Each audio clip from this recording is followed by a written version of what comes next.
Belgium. Maliliit na lang. Ganito ang tahong ng Belgium. Tutuin lang natin ang pagkasa.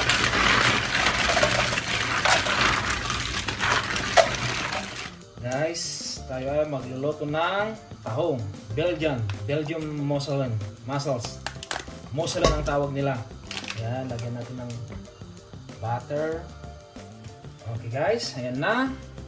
So na yung butter, lagyan na natin yung white onions, leek, at saka celery. Yan lang po ang Belgian style po tayo. Belgium. Isa lang po natin ng konti yan.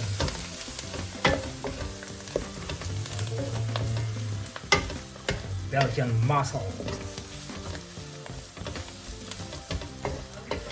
Tapos, lagyan na natin yung ating Belgian mussel.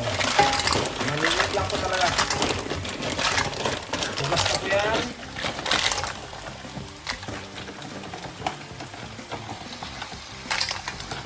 Ng black pepper. May lasa. Ito po yung way nila ng pagluluto ng mussels ng Belgium, ng Belgian.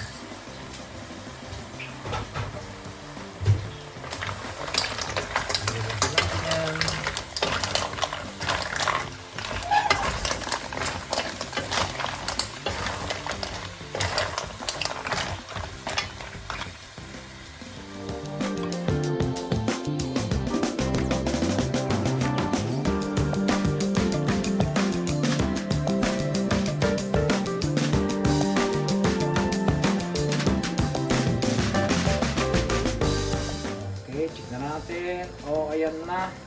Bumuka na. Luto na. Ayos. Ayos na yan.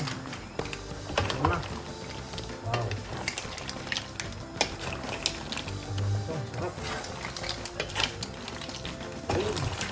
Okay na. Kainan na to.